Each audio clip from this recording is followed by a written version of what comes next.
பாவை. வணக்கம். இன்னைக்கு 28ஆம் சௌப்பாயில சொல்லி இருக்கிற கருத்துக்களை பத்தி விரிவா பார்க்கலாம்.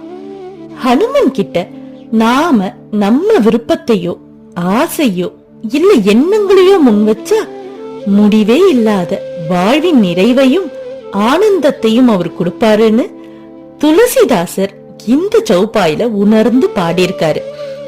புத்திசமோட பிரின்சிபிள் ஆசைய துறந்தா ஆனந்த நிலையை அடையலாம் அப்படின்னு குறிப்பிட்டிருந்தாலும் ஹிந்து பிலாசபில ஆசை அப்படிங்கிறது தவறில்ல. அதனோட பலன் மேல நாம உரிமையை விடுத்தாலே போதும், நிறைவான வாழ்க்கைய வாழ்ந்துடலாம்னு உபதேசிச்சு இருக்காங்க. அதனால தான் இங்க மனம் அப்படிங்கறத தேரோட அழகா ஒப்பிட்டு இருக்காங்க. மனம் என்னும் தேர் தான் நாம செய்ய வேண்டிய காரியங்களுக்கு தூண்டுகோலா இருக்கு.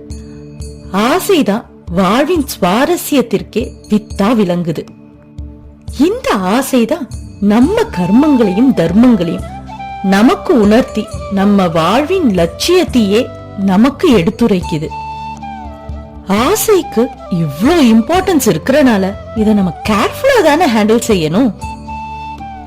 அந்த ரதத்தை சரிவர ஓட்டினா நாம நினைச்ச இலக்க அடையலாம்.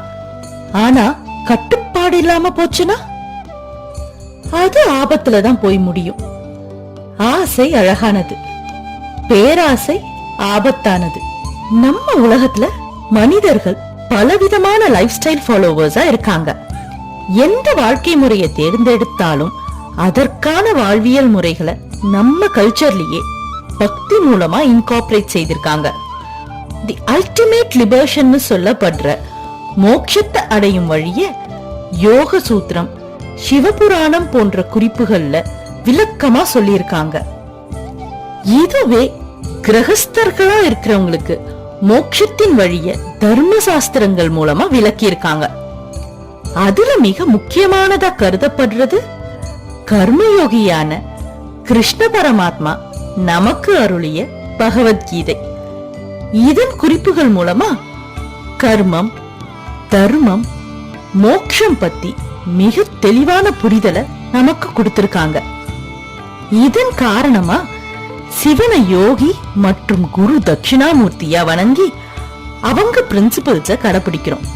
அதே போல விஷ்ணு பகவான கர்மயோகி உத்தம புருஷனா பாவிச்சு அவரோட வாழ்க்கை முறை மற்றும் உபதேசங்களை கடைபிடிக்கிறோம். கடமையை செய், பலனை எதிர்பார்க்காதேன்னு கீதையில சொன்னத நாம செய்யற பூஜைகள் மூலமாவே நம்ம லைஃப் ஸ்டைல்ல இன்கார்பரேட் செஞ்சிருக்காங்க. எப்படின்னு யோசிக்கிறீங்களா? நாம பக்தியை செலுத்தும் போது மலர்கள் தூவி நம்ம கிட்ட இருக்கிற பிளெஸிங்ஸ்க்கு நன்றி செலுத்தி தியானம் செஞ்சு பகவானோட தர்சனத்துல மனம் திளைக்கிறோம். இங்க பாத்தீங்கன்னா எல்லாமே நாம கடவுளுக்கு செலுத்துறோம், நன்றி உட்பட. அவர்கிட்ட பதிலுக்கு எதையும் எதிர்பார்க்கல. பக்திய செலுத்துறது நம்ம கர்மா, ஆனா அதனோட பலன்ல நமக்கு உரிமை இல்லை. இன்னும் சிம்பிளிஃபைடா சொல்லணும்னா நம்ம பக்திய கடவுள் ஏத்துக்கிறதும் ஏத்துக்காததும் அவரோட ஃப்ரீவில். அவரோட கிருப்பையினால நமக்கு ஏதாச்சும் கிடைச்சா அது ஹரி கிருப்பா, இல்லையா ஹரி இச்சான்னு நாம ஒரு செயலின் மீதான உரிமையை விடுக்க சொல்லி கொடுத்திருக்காங்க. அதையே லைஃப்ல அப்ளை செஞ்சா வாழ்க்கை அமைதியா சந்தோஷமா நிறைவா இருக்கும்.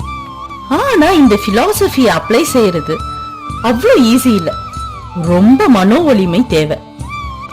அப்படிப்பட்ட மனோ வலிமைக்கு ஆசைப்பட்டு ஹனுமன் கிட்ட வேண்டினா அந்த வலிமைய நமக்கு அருளி இந்த வாழ்க்கையின் நிறைவை நமக்கு கொடுப்பாங்கன்னு இந்த சௌப்பாயில நாம புரிஞ்சுக்கலாம். இப்போ இந்த ஸ்லோகத்தோட ஆர்டர் வைஸ் மீனிங்க ஒரு தடவை பார்த்துடலாம். ஒரு மனோரத்த, மனம் என்னும் ரத்தம், அதாவது ஆசையுடன் அல்லது வேண்டுதலுடன். ஜோ கொயிலாவை, யார் வந்தாலும். சொயி அமித்த, முடிவில்லாத நிரந்தரமான. ஜீவன பல பாவை, வாழ்க்கையின் பழம், அதாவது நிறைவையும் அமைதியையும் பெறுவார்கள்னு ஹனுமன நாம ஏன் வேண்டணும்னு அற்புதமா விளக்கியிருக்காங்க நம்ம துளசிதாசர். நன்றி.